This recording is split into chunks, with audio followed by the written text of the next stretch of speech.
Muchas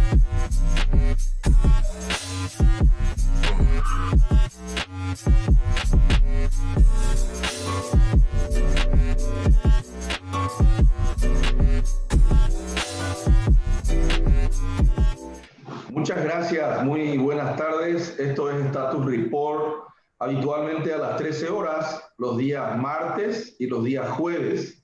Yo soy Víctor Raúl Benítez, quien conduzco este programa, y hoy le he invitado a un colega, amigo, estudioso también, profesor universitario, él es abogado, fue parlamentario, Sebastián Hacha.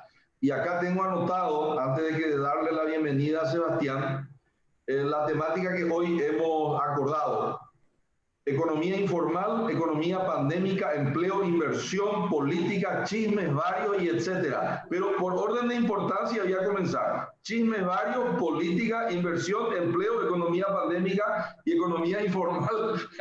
Muy buenas tardes, Sebastián, ¿cómo estás? Hola, Víctor, ¿cómo estás? Buenas tardes para vos, para toda la audiencia. Un gusto estar contigo en este desestructurado programa, que es lo que invita siempre a poder verlo con mucho gusto, ¿verdad? Y empezando por los chismes, bueno, acabo de enterarme uno muy importante. El BID acaba de poner a consideración de los países de América Latina creo que $1.000 millones para la compra de la vacuna. Así que tenemos que empezar a ver si es que nuestra gestión local cómo va. Porque la plata está, eso es un fondo destinado exclusivamente para eso. Y me salió la alerta, confirmé ahora en Washington, y así que es cuestión de empezar a pegar los telefonazos aquí a nuestros gestores locales, porque ya Chile va a tener 25.000 dosis para el día de Navidad, esto en una semana aproximadamente. Y obviamente por la situación geográfica, la cercanía, quisiésemos nosotros también ya tener ese principio de solución de este gran dilema, Víctor, que nos tocó en este año 2020. Sí, la economía pandémica tiene la característica de que genera recesión como política de Estado. O sea, la recesión es política de Estado porque deliberadamente, vos sos un hombre conocedor del tema público, el Estado dice, hágase la recesión, se suprimen horas de producción y de consumo, y estamos a punto de nuevo probablemente entrar ahora a fin de año en algunas horas de supresión de horas de consumo y de horas laborales. ¿Qué cantidad? He visto que Argentina también, acabo de leer, está comprando las vacunas de Putin, las vacunas Sputnik, y van a llegar aproximadamente millones dentro de muy pocas semanas. Ahora están llegando 600.000, creo que, y leí, dice que Putin, que tiene 68 años, estamos en chismes varios, no se va a poner la vacuna porque tiene algún grado de duda, porque su médico le dijo, ya sos sexagenario, tenés que demorar un poquito más. ¿Cuánto pensás que va a costar la vacuna para la población de mayor riesgo en Paraguay? ¿Tenés algún cálculo en plata? ¿Cuánto sería? ¿Tenés alguna idea? Mira, yo creo que a partir de tenemos lo interesante es que tenemos una buena base de adultos mayores. Yo no sé cuánta gente está hoy en el registro de beneficiarios. Supongo que ese registro de beneficiarios revela también un nivel podemos decir, precariedad en su estilo de vida. Así que tendríamos que calcular, yo creo que por el fondo COVAX debería ser entre $4 y $28, Víctor. Y ojalá que podamos, con todo el costo, no pasar de los $30, ¿verdad? Por vacuna. Obviamente esto no le costaría al ciudadano, le costaría al Estado paraguayo, de eso estamos hablando, ¿verdad? Sí, obviamente también creo que van a llegar otras vacunas en la medida que transcurran los meses, con lo mismo que ocurre con cualquier otra enfermedad. Van a llegar de laboratorios privados para la gente que tenga algún tipo de resto para poder comprarla por su cuenta. Pero si hoy estamos hablando de 150.000, 200.000 beneficiarios del programa de adultos mayores, estamos teniendo un público meta aproximado de quién debería ser el primer universo sujeto a esta vacunación. Porque lógicamente estamos hablando de lo poco que sabemos, porque todavía sabemos poco de todo lo que es el coronavirus. Sabemos que por las estadísticas, las personas mayores de 60 años son esta población de riesgo, Víctor. Ahora, si vos me preguntás en cuánto tiempo va a llegar eso al beneficiario final, ahí yo me sumaría a tus ideas de, bueno, siempre hablamos y te suelo escuchar y leer de alianzas público-privadas para tratar de hacer la última milla. Esa última milla nosotros tendríamos que buscar empresas privadas que por sus características tengan cadenas de distribución que lleguen al último distrito de todo el país, o empresas públicas como la ANDE. Nosotros sabemos que la ANDE, donde hay un foco, hay un funcionario, y tratar de utilizar esos medios de transporte, o por lo menos ese conocimiento, dependiendo de la calidad de vacuna, que para nosotros va a ser un condicionante por la temperatura que tenemos, la cadena de frío. Entonces, eso también vamos a tener que ver entre los costos, porque sabemos que las que tienen menor resistencia o mayor resistencia al calor también son las más caras. Entonces, es por eso que el Reino Unido lo pudo hacer rápidamente con la Pfizer, que tiene una cadena de frío de menos 70. Aquí, según me han dicho algunos amigos del ministerio, alcanzamos hasta menos 20, lo cual entran ahí 2 o 3 categorías de vacuna. Pero no quiero dejar de mencionar también la cuestión geopolítica de la muñequeada de Argentina, ¿verdad? Este tema de ponerse en la vereda enfrente de los Estados Unidos y decir, no, nosotros confiamos en la vacuna rusa. Y esa cuestión que acabas de decir, que es muy poco usual en las declaraciones de Putin, de restarle credibilidad a un producto que han hecho sus propios laboratorios. Todo esto supone una situación que hoy ya en Argentina los primeros comentaristas empezaron a levantar, ¿verdad? Bueno, señores, Alberto Fernández y la vicepresidenta van a ser los primeros en ser vacunados. Esos fueron los primeros memes y chistes. Pero no deja de llamar la atención la expresión de Putin. Realmente me quedo descolocado con eso, ¿verdad? Porque es una persona que apuesta a lo suyo y allá va, ¿verdad? Ahora, vos también sabrás, nos gustan mucho las teorías de la conspiración, a quienes solemos conversar de más de política, que se habla de una enfermedad subyacente que sufre el presidente ruso, que es una enfermedad degenerativa y que aparentemente eso podría ser también el motivo por el cual él manifestó que no, es mejor decir que no confía en la vacuna a que está enfermo con una enfermedad que puede dejarlo, puede incapacitarlo progresivamente. Recordemos que la Duma está tratando en este momento un nuevo proyecto de ley. Yo no sé por qué ella por 30 años más, no sé por qué ella está que se muera no ahora, porque para prolongar el mandato de Putin por otros 30 años. Entonces, la situación yo creo que inesperada para Rusia en este contexto va a ser, como dice Moisés Naim, estas son las potencias de bajo presupuesto, le llama, ¿verdad? Porque lo que hacen es copiar, hackear, sacarte la información y ofrecerte una vacuna, ¿verdad? Entonces, claro, él dice, esta es una situación que en esta situación de ser una violencia, una potencia de bajo presupuesto, le saca mucha credibilidad porque habían llegado con las grandes potencias a una solución a la pandemia o un principio de solución, Víctor. Sí. Yo creo que esa teoría puede tener sustentos sólidos, que él tiene algo y por eso de enfermedad. Él es una especie de yo el supremo de Gaspar Rodríguez de Francia, que yo creo que hay que esperar nomás que él se va a tener que ir y él va a seguir en el poder. Otro tema, en Paraguay, la capilaridad de las instituciones que puedan entregar la vacuna es un tema clave, como acabas de decir. Cuando yo trabajaba en una multinacional decíamos que 3 instituciones nacionales no hay. La Iglesia Católica, ¿verdad?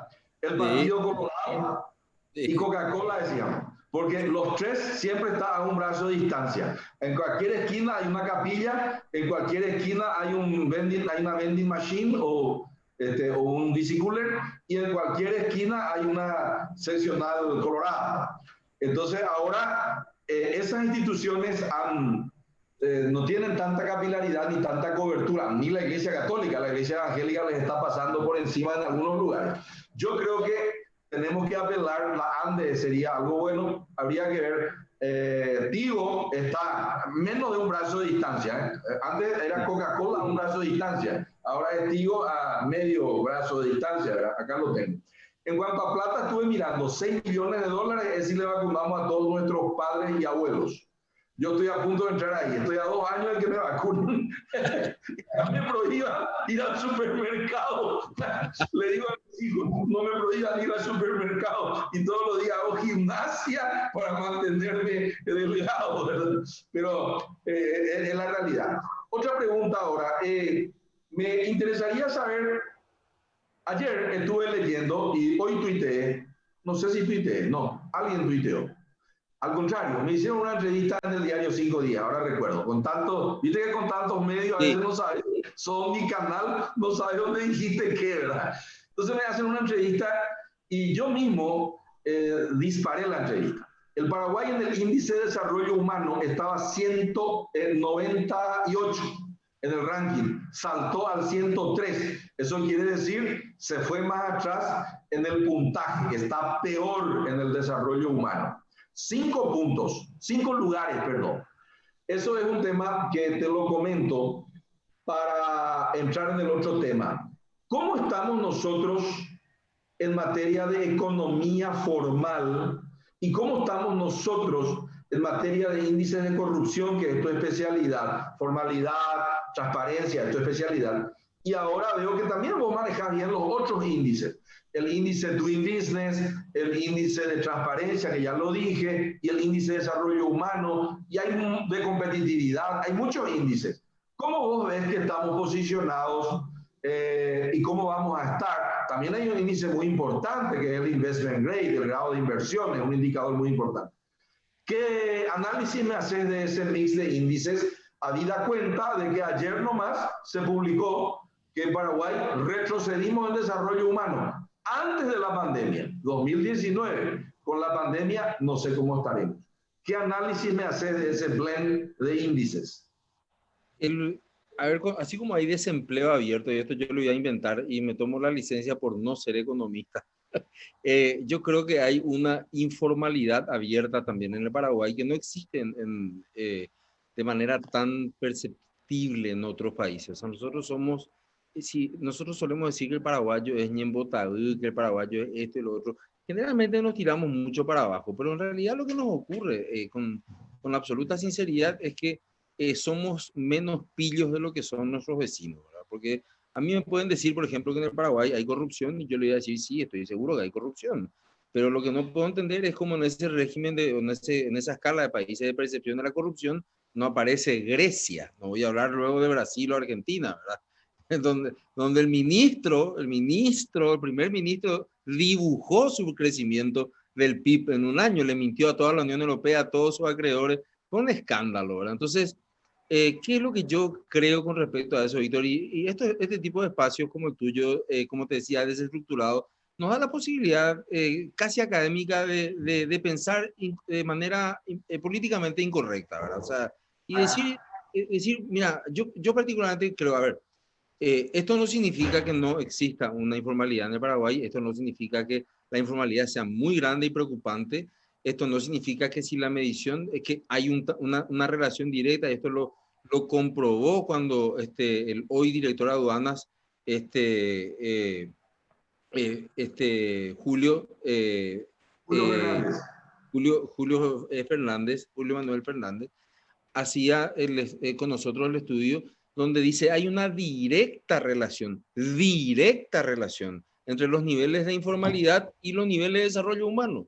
Y lo hicimos con países europeos para no herir susceptibilidades, porque vos sabes muy bien que cuando haces estas cosas con países del Mercosur, por ejemplo, te llama la embajada, uno hiere susceptibilidades. Entonces, bueno, vamos a hacer con países europeos. Y agarramos los 27, 26 países, era cuando eso, de la Unión Europea, e hicimos, ¿verdad? Y los países del este eran muy propensos a tener unas altas tasas de informalidad y unas bajísimas tasas de desarrollo humano. Son inversamente proporcionales. Entonces, cuando veíamos el índice de países que fueron receptores de las olas migratorias, estoy hablando del informe del año 2016, teníamos, por ejemplo, a Italia, que había recibido una ola impresionante de inmigrantes que no pudo absorber su mercado formal y se dispara de un 5 o 6% del PIB a un 11%. Alemania de un 5, 6 a un 9%. Entonces, incluso en los niveles de desarrollo humano también cayeron esos países. No me extraña a mí que en estos últimos años, donde poco o nada se ha hecho realmente para influir en el tema de la economía informal. Y aquí voy a adelantarme a tener que decir cuál es la solución que toda la literatura te dice que tenés que hacer, es formalizar y bancarizar o incluirlo financieramente a la persona que es informal. Punto final, se acabó. ¿Cómo? Ah, bueno, vos ya podés elegir eso según tu realidad geográfica, qué sé yo, orográfica o lo que sea, ves si tenés un río, si vamos a mover en lancha o, o en helicóptero, en dirigible, no sé cómo vas a hacer, pero esas personas van a seguir siendo informales si es que no tienen una formalización, una inclusión dentro del sistema financiero. Punto.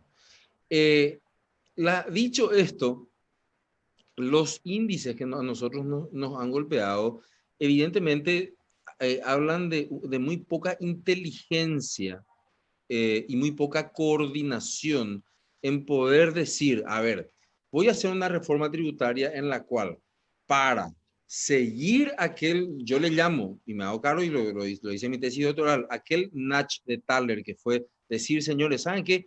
Vos pagás 100, vos ganás 100, pagás 100, gastás 100, pagás 0 tu impuesto. Ese fue un Natch de Thaler en la reforma tributaria del 2004. ¿Por qué? Porque le impulsaste a la gente a tener un comportamiento que ellos mismos dijimos, pues sí, voy a ser formal, cuando pida mi crédito voy a tener mi RUC, mi IVA, que me van a pedir seguramente. La pucha, es un buen negocio. Lo que no condice y finalmente nos llama la atención y no tenemos una respuesta todavía, apenas hace 7 años hacemos este estudio, yo creo que tendríamos que hacer por lo menos unos 10 más para empezar a tejer algún tipo de teoría. ¿Por qué cuando bajamos los impuestos en el 2004 se quintuplican los ingresos, se quintuplica el gasto público también, los gastos corrientes, eso también hay que decir, pero sin embargo los niveles de informalidad siguen iguales? Quizás sea, como escribió un amigo en común, que lo leímos creo, en el mismo grupo ayer, es porque aquellas instituciones no formales en el Paraguay son casi más fuertes que las formales. Entonces, yo digo, si es que me ha tocado en el estudio en campo, por ejemplo, estuvimos haciendo una campaña espectacular que trabajamos con ProDesarrollo, con el apoyo de NutriHuevos, del grupo Las Tacuaras, de Gustavo Co. Hicimos un juego, que es un juego didáctico así de mesa, que se llama Super Ballet. Y el juego Super Ballet es una especie de banquero que gana el que hace menos trampa. Entonces teníamos que ir a mostrar eso en la escuela. Nos fuimos a una escuela que estaba aquí en la zona de frontera con Argentina y hablamos del tema. Surgió de repente de mi boca el tema de los paseros. Pero no, es que se enojaron los alumnos. La directora se enojó, ¿verdad? Como queriéndome decir si yo quién me creía para venir a hablar de ese tema.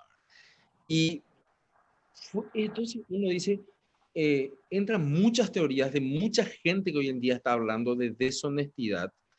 Dan Ariely es uno de ellos, está citado en muchísimos trabajos sobre el tema de combate a la corrupción, porque él dice, ¿saben qué, señores? El cerebro nos traiciona porque el cerebro nos condiciona a ser tramposos, nos dice. Nos condiciona porque nosotros queremos gastar la menor cantidad de energía por día, el cerebro nos hace querer gastar, y a la vez queremos tener mejor resultado. O sea, nuestro cerebro funciona mejor que el Estado paraguayo. Con esto ya te digo todo. O sea, trata de tener un escaso nivel de gasto para tener una altísima eficiencia. Y Ahí allí, sí. quiero hacer una preguntita breve para continuar. Cuando vos decís, y concuerdo contigo, hay que bancarizar a todo el mundo, hay que meterle, puede ser el follow the money, ¿verdad? Entonces seguir la plata y es fácil saber quién cobró, quién pagó y quién ganó, quién perdió. Yo estuve mirando con un colega, a lo mejor vos sabés, ¿no? El Producto Interno Bruto crece en promedio 4% hace 16 o 15 o 17 años. Así no va a ser una suavizado por mínimos cuadrados. No obstante, la presión tributaria crece 0,5%. Te repito, Argel es lo que voy a decir. Ahí yo entro como economista un poco a completar lo que muy buen análisis está haciendo. El PIB crece 4,44, o sea que es PIB 100 por 1,04, por 1,04, por 1,04. Joder, llegamos a hoy, economía paraguaya, con sus volatilidades climáticas, etcétera. No obstante, la presión tributaria, que fue 100, cuando pusimos 100 en el otro, estamos hablando del número índice Baldor, ¿verdad? Crece por 1,0005, o sea, crece 0,5%. Moral de la historia, ¿quién comió el queso? Te voy a decir así desestructuradamente.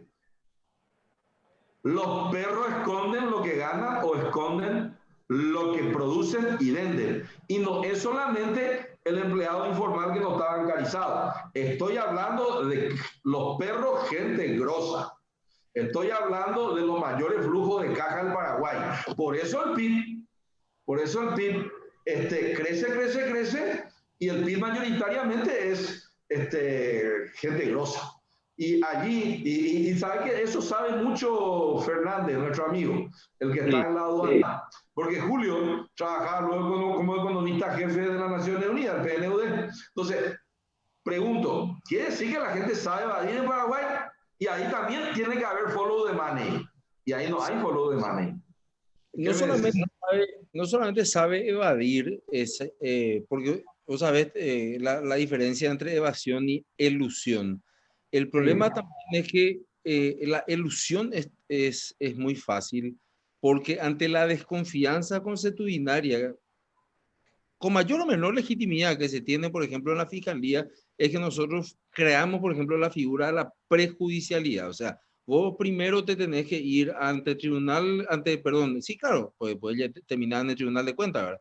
En la justicia administrativa tiene que decir que hubo evasión y después de 15 años van a resolver si es que vos fuiste o no, hiciste o no tu evasión. Entonces, finalmente va a salir una condena. No tenemos, Víctor, no es raro que en el Paraguay no haya una sola condena. Una sola condena por evasión ni por contrabando. No existe.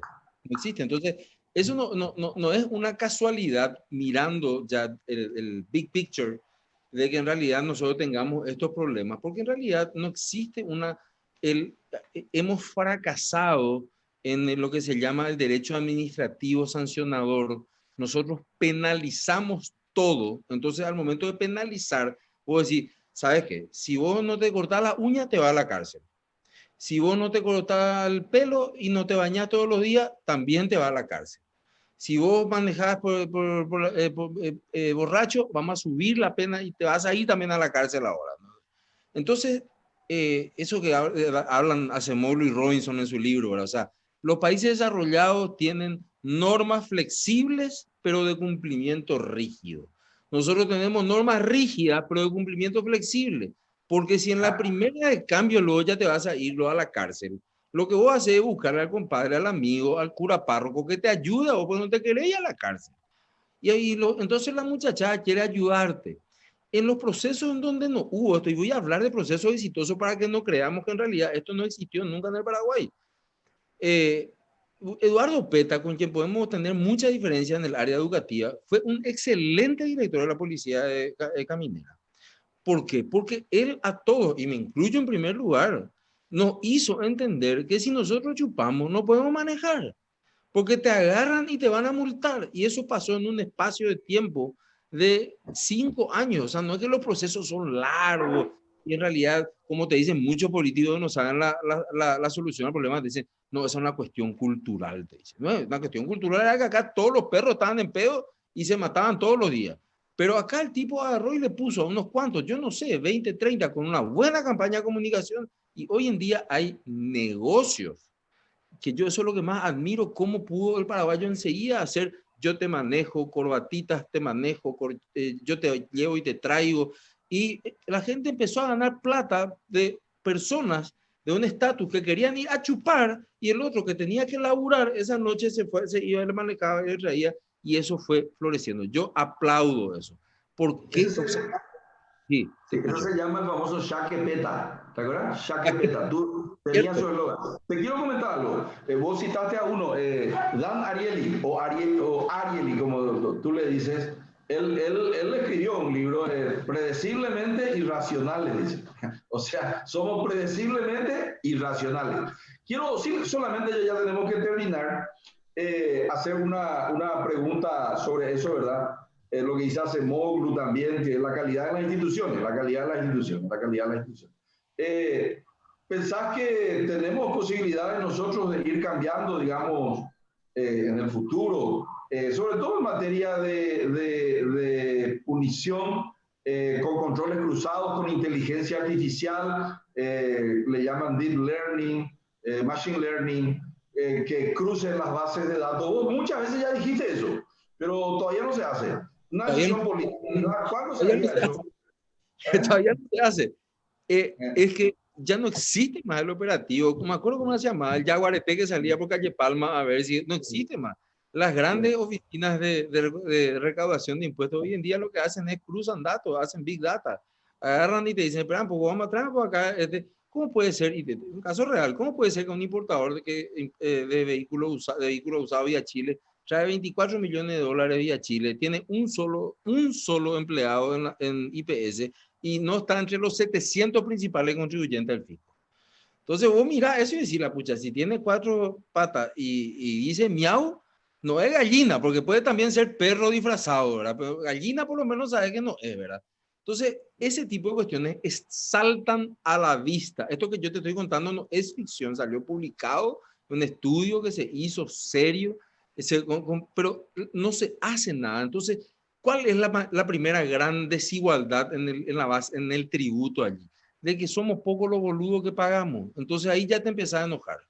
Porque todo ese proceso que vos decías de crecimiento, el corte de la evasión, Víctor, no es horizontal, es vertical. Hay gente que va de rica, hay gente que va de media, hay gente que va de bajo. Entonces, Ya. el gran esfuerzo que tenemos que hacer es lo que vos estás diciendo. Vamos a agarrar también, vamos a juntar la base de datos. Set IPS DNA. Vamos a juntar acá y vamos a...